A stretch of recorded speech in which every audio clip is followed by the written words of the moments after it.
Hello, this is State Representative Rob Martwick, and I'm back here in the district here in the northwest side of the city of Chicago, and I'm coming to you with my latest edition of Straight Talk Common Sense Solutions. This is my little video series where I'll talk about the things that happen on the state level, try to do it from a factual perspective, but let's be fair. I'm a Democrat, so there'll probably be a little bit of spin in there, and that's okay. But I try to give you as much facts as I can about what we've done recently, what's going on in Springfield, so hopefully you can make a decision that's good for you. So today, we're talking about the budget, the 2017 budget. Yes, a lot of you probably heard that about, I think it was 11 days ago, we finally, after 2.5 years, passed a budget. And my opinion now, not facts, my opinion, I think this is a good thing, right? I won't say it's all good.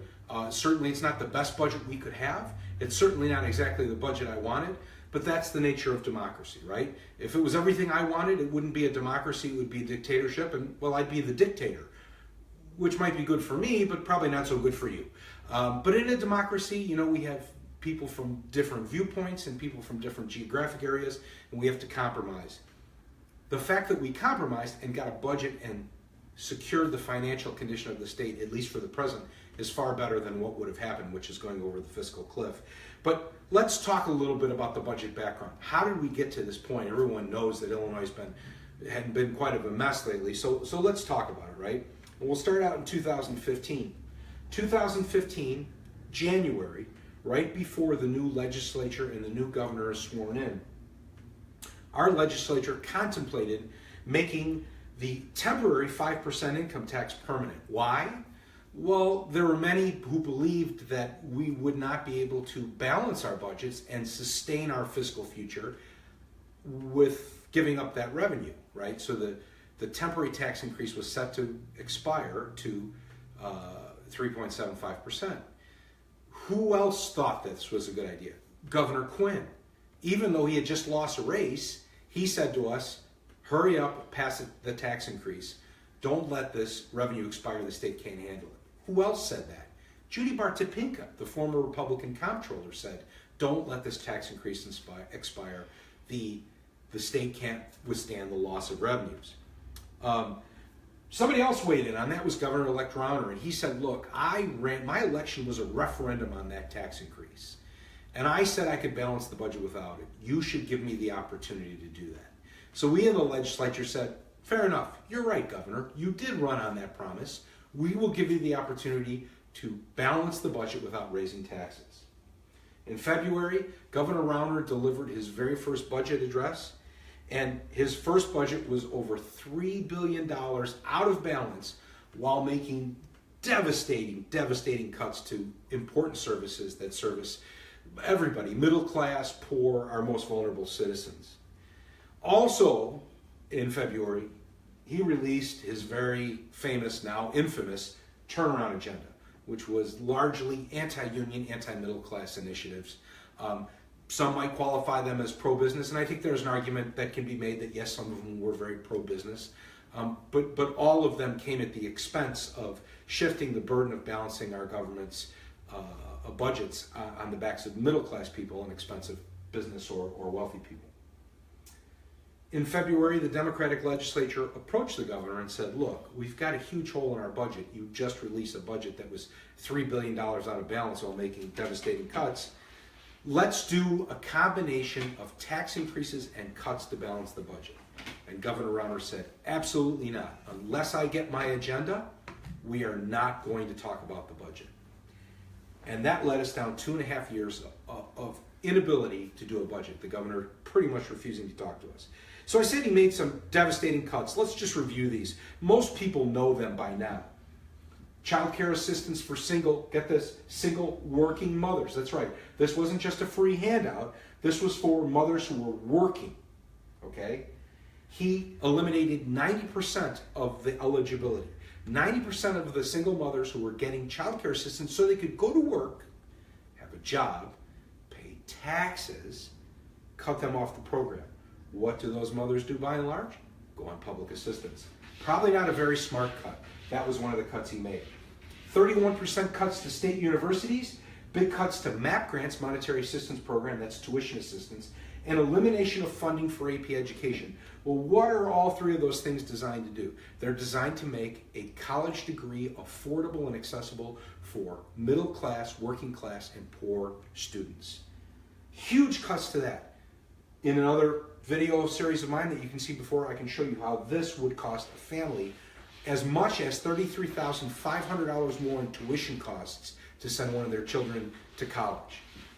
Terrible cuts. In-home care for seniors and disabled and Meals on Wheels. Imagine that. In-home care for seniors and disabled and Meals on Wheels. These are programs designed to allow senior citizens and people with disabilities to be able to stay in their homes and get services in their homes where they are far cheaper than going to a nursing home. Huge cuts in this forced thousands of people from in-home care to nursing home, costing the state lots of money. So these were cuts, but every single one of these cost the state more money than it saved them. Really not a good idea. Further cuts, programs for children with autism and epilepsy. Can you imagine that? After-school programming for at-risk youth. This is like Teen Reach and after-school jobs, things that help kids in disadvantaged and troubled neighborhoods stay away from crime and stay in school and be productive citizens, pay taxes instead of being in a prison. 45% to cut to funding for public transportation, right? This is the CTA, the RTA. How many of us get to work? 45% in cut in state funding for that. And finally, programs, this is my favorite, programs for homeless children. Unbelievable cut. I mean, heartless, cruel cut. These programs that we have in the state were designed. There are tens of thousands of homeless children in Illinois, and we're able to identify them and get them services and support and help them without any support otherwise, get the support they need to become productive citizens. I've met these kids. This is a tremendous program. He suggested we eliminate that. In addition to his proposed cuts, he had what we called phantom cuts or phantom savings. He suggested that he could save $2.2 billion in pension savings, even though he never proposed legislation to actually get that done. He proposed he could save $700 million in employee health care, even though he would have to collectively bargain under a current contract, which you can't get it done. So he had phantom savings in there. That was the 2015 budget. It repeated through 2016, 2017. 2017, he had a hidden tax increase in his budget of $4.7 billion. It was in a line item that he called Working Together. Imagine that, generating $4.7 billion of revenue by working together. That's a tax increase, okay? The difference is you don't have the courage to say it's a tax increase, so you hide it in your budget and call it something else. So now let's get on to 2017. 2017, Illinois' economy has gone off the rails. We are in a free fall, in a tailspin. Yes, Governor Rauner came into office and said tax cuts are good for business and good for the economy. We had one of the biggest tax cuts in the history of the state of Illinois. Our economy is in a tailspin.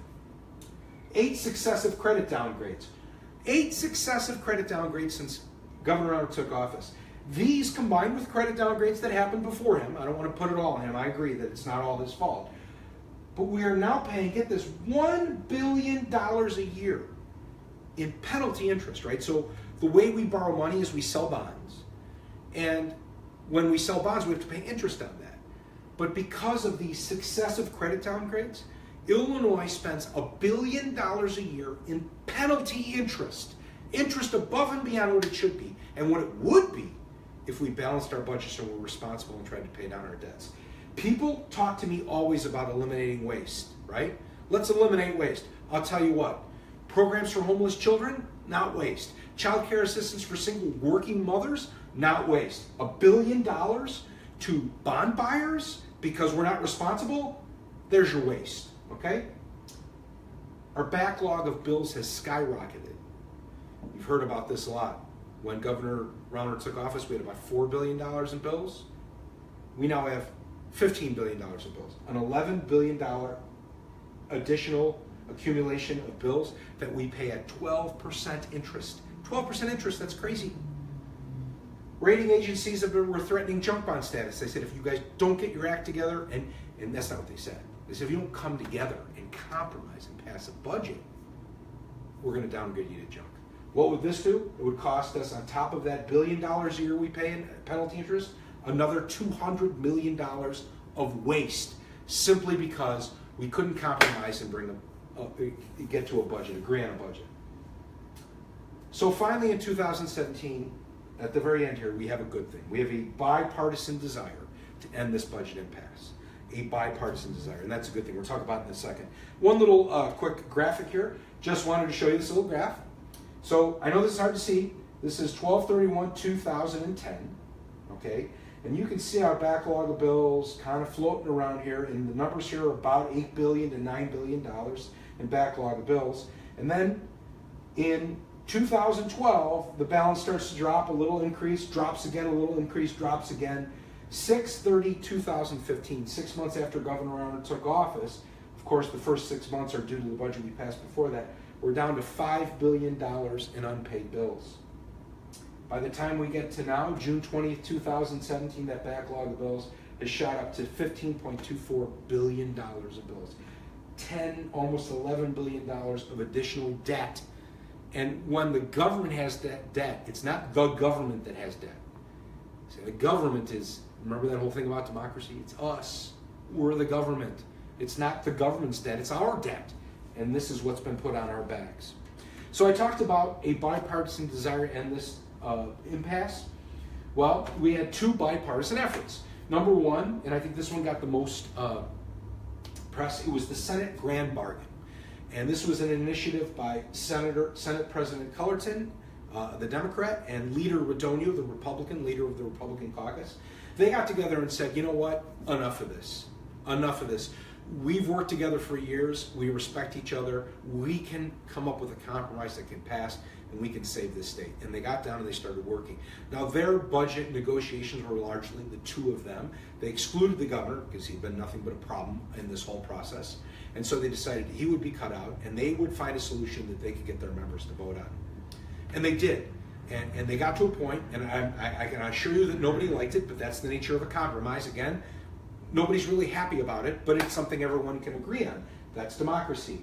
They negotiated for over 6 months, and at the very end, when they called the bill for a vote, at that very same day that the bill was being called for a vote, Governor Rauner was pulling Republican senators off the floor into his office, and they were coming back out and voting no, after Radonio said that they would vote yes. So there's much talk that the governor threatened them, told them you better not vote for this or else. It didn't pass. Bits and pieces of it passed. At the same time, the House budgeteers, we call them the budgeteers, these were led by Democrat Greg Harris and Republican Steve Anderson, got together and said the same thing. We're going to solve this. But instead of the leaders doing it, these are rank and file legislators. And they got together a working group of people, of Democrats and Republicans, and said, we got to get this solved. They also included the governor's staff. And the governor had a lot of input through his staff on provisions in this. A lot of people say, how'd you come up with a 4.95% tax increase? Well, that's exactly what Governor Rauner wanted. They said that's what we would be willing to agree to. In the end, they didn't, but that was their proposal. That's where the 4.95% came from. In the end, very similar to the Grand Bargain, and it eventually became the budget. So these two things got worked out, and they became the budget. And that's what we're going to talk about, the Illinois budget. Now, before we get to the budget, since over the course of the last 11 days, there have been a lot of real whoppers that have been told about this budget. And some of them are just so patently false. Most of them are false, varying degrees, but let me touch on them. So here are the whoppers. Number one, this is a 32% increase. Well, there's an old saying, figures lie and liars figure. Technically, if you take a 4.95% rate and you look at the difference between a 4.95 and a 3.75, which is what the rate was, that's a 32% increase over the 3.75%. But it's going from 3.75 to 4.95. That's a 1.2% increase. So you will pay 1.2% more towards taxes. No doubt it is a tax increase, but people are furious about this because they think it's this massive tax increase. It's not, it's a tax increase, but it's not as big as it's being touted. Number two, this budget isn't even balanced. That's not true. It's balanced. It's a balanced budget. Is it perfect? No. Could it do more? Absolutely. but it is balanced. In fact, there's even a surplus, and that surplus can be used to leverage paying down some of those old bills. Number 3, why didn't you make any cuts? We did. We made lots of cuts. After 10 years of year after year after year after year of cuts, we made another $3 billion in cuts from what we're currently spending, and get this, $1 billion more than even the governor himself proposed. So lots of cuts. Number 4, and this is one of my favorites, you raised the gas tax. No, we didn't. There is no gas tax increase in here. What happened? Well, Illinois was in the business of subsidizing the production and sale of gasohol. Why? Why? So gasohol is a gas additive made from corn, and we were subsidizing the production because on its own it was too expensive and they wouldn't use it. So we had to say, well, if you use it, we'll subsidize it. And that way you can use it in the gasoline. Well, that subsidy was set to expire in 2018, and now that subsidy is going to go away in 2017. So 1 year sooner, the subsidy goes away. And this is, for the people who complain about this constantly, and this is mostly the Illinois Policy Institute folks, I love this. They have no problem being hypocritical. They want free market economics, but here a government subsidy, our tax dollars being used to subsidize the production, companies producing gasohol. We got rid of it 1 year earlier. Now gasoline companies can make market-based decisions on what they should use and what their product is, and it very well may be cheaper. That's the nature of free market economics. Number 5, pork projects and unnecessary spending. There were no pork projects. There were a couple of projects that were funded. These were promises that were made by the state of Illinois as much as 8 years ago and had never been funded, and so this was an opportunity for us to honor those commitments that we made for capital projects. This is capital improvement projects.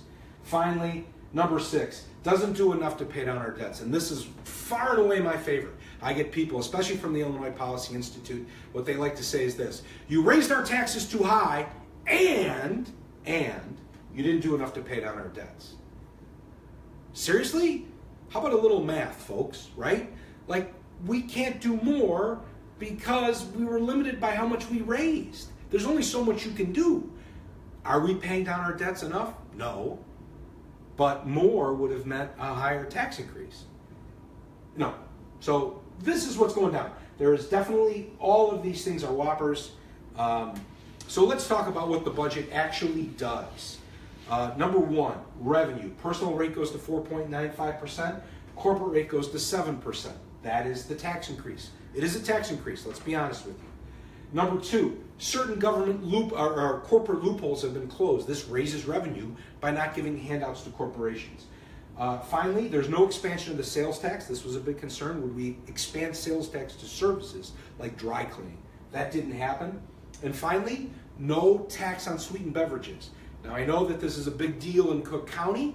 They're still struggling with that, but we looked at doing it in Illinois. There is no Illinois sweetened beverage tax. So the revenue comes generally through here. Finally, or next, we have spending cuts. And again, this is just a quick graphic to summarize what I just told you, which is, number 1, current spending was $39 billion. The governor proposed $37.3 billion, and the House Democrats $36.5, almost $1 billion less than the governor, and $3 billion less than what we're currently spending. Spending cuts in the budget. Other items that made it into the budget as part of this grand compromise, right? Much talk was about we need to do something for pensions. In fact, this was very largely the governor's idea, and in fact an idea that Illinois Policy Institute touts all the time. Somehow or another, now that it's in the budget, they don't like it. Tier 3 pension reform. This is a new pension reform for all employees. It's a hybrid. Yes, everyone says we need to move to 401ks. Well, there you go. It's part pension, part 401k. This is exactly what the governor proposed in his turnaround agenda. There is a smaller pension component to this, but there's a defined benefit contribution on top. $350 million increase in K-12 education funding. This is something that everybody agrees that is a good idea, even the governor himself. $350 million more going to K-12 education funding. And this is the only spending increase in the budget. 10% cut to state universities. Not a lot of people are happy with that, but that's the nature of making cuts. 5% across the board cuts to state agencies. Illinois Department of Revenue, Illinois Department of Transportation, Illinois Department of Natural Resources, Illinois State Police, 5% across the board. Again, that's the nature of making cuts. Reforms. Yes, there were reforms that happened. So I entitled this, Reforms Happy Governor. Should make him happy. Doesn't seem to. We did pass some reforms. Government consolidation, a cornerstone of the turnaround agenda, passed the House. Almost identical to what the governor wanted. Procurement reform, a cornerstone of what the governor wanted, passed. Abraham Lincoln Presidential Library and Museum, he wanted to change the governance structure of that, the management structure, making it more privatized and standalone. We did that. He wanted to privatize the state's Economic Development Corporation. We did that. He wants to sell the Thompson Center. We gave him the authority to do it. He's negotiating on the details. These things should make him happy. These are 5 things that he said, I really want. He got them. So, to be fair, there's some things he's probably not happy about, and that's fair. Property tax freeze. There's much talk about a property tax freeze. If you've seen my videos, I would explain to you why I think that it sounds good, but in the end it's bad policy. It doesn't actually freeze taxes. It doesn't give any real relief, and it just pushes the problem on local government instead of taking care of it on the state level, which is really what we ought to be doing if we want to be responsible. I voted for it though, right? So I just told you, I think it's not necessarily the best policy out there, but I voted for it. Why? Compromise, right? It's what I need to do to get a budget. I'll compromise, okay? I voted for it, still didn't pass. Republicans didn't vote for it. So this one still needs to be worked on.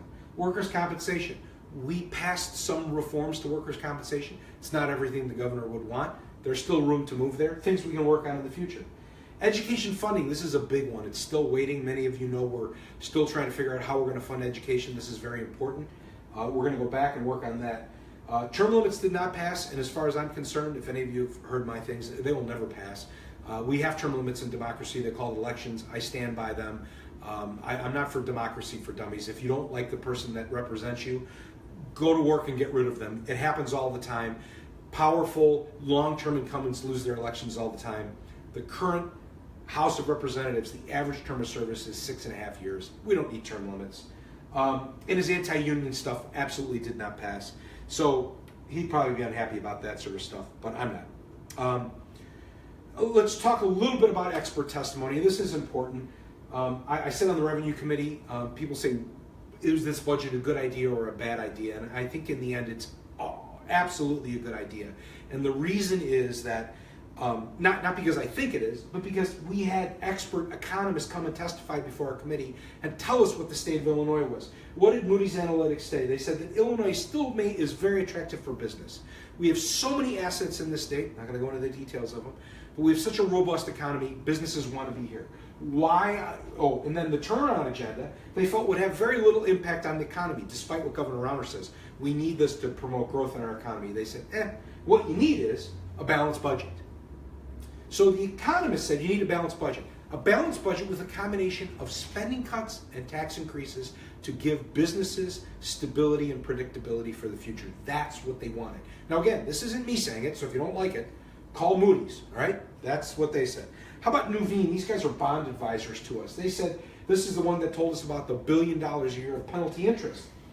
But they believe, the rating agencies believe Illinois can rebound. Again, because we're such a rich state, we have so many assets. What did they say? We need balanced budgets, stable revenues that weren't going to expire after a few years, and we need to address the debt. All things we did. Credit improvements would save money immediately. And we've seen that. That was another big whopper. Oh, Illinois passed a budget and you're still going to get downgraded at junk. Well, every bond agency has started to move us away from junk, and our credit outlook is starting to improve, but it's a slow process. It's not going to happen overnight. So there's still more to do. We still have more things we can do with pensions, and I believe that we can do them in a constitutional way, which means we can't unilaterally diminish pension benefits. This is what the Supreme Court has told us. That's not an option. If that's what you advocate for, sorry, it can't happen. But what we can do is we can create options for employees, give them choices that if the employee exercises them, if they find that there's some value to them in them, they can save us money.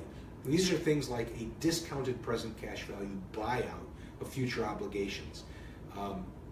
And these are sorts of things that we can do. I'm working in a very bipartisan fashion with some of my good friends on the other side of the aisle. Representative Martwick and I have worked on some of this stuff, and we're going to work on this more so that we can try and manage that unfunded pension liability while we pay it down.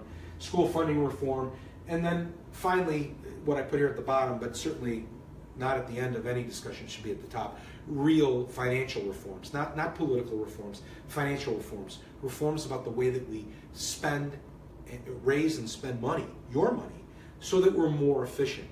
I'm a big fan of what they do in Wisconsin, which is a progressive income tax with rates not flat at 4.95, but starting at 4 and ending at 7.65, taxing people based on their ability to pay, raising more revenue, funding education properly, and giving real property tax relief. Not a fake freeze, real relief, lowering property taxes. These are the kind of things we can do if we have the political will to do it. Right now, a lot of that is being conflated by interest groups that want certain things out of this, so that's not really what's happening. But in the end, really, the most important message here is that we have a budget. Now, political speak, right? Now it's time for me to give you my analysis. I give you a lot of facts. I know there was some spin in there. I guess that's fair. That's what I do. But if you want my analysis, or if you want to know why I voted for this, right? We'll start out with the premise that no one wants a tax increase. I don't want to pay more taxes. I don't want you to pay more taxes. I don't want my friends and family to pay more taxes. I don't want my neighbors to pay more taxes. I don't want anyone to pay more taxes. But the bottom line is, as I said, it's not the government's problem. We are the government. It's our problem. And so the idea that we would continue to accumulate debts and at the same time make our credit ratings worse, meaning that we have to pay more and more and more back on those debts, makes no mathematical or financial sense whatsoever. You wouldn't run your household that way. We made cuts. We balanced the budget. It's not perfect. We can do more, and that's why government doesn't just go home and quit. It's time to get back to work and keep working on these problems and find solutions. But in the end, the decision wasn't should we raise taxes or not raise taxes.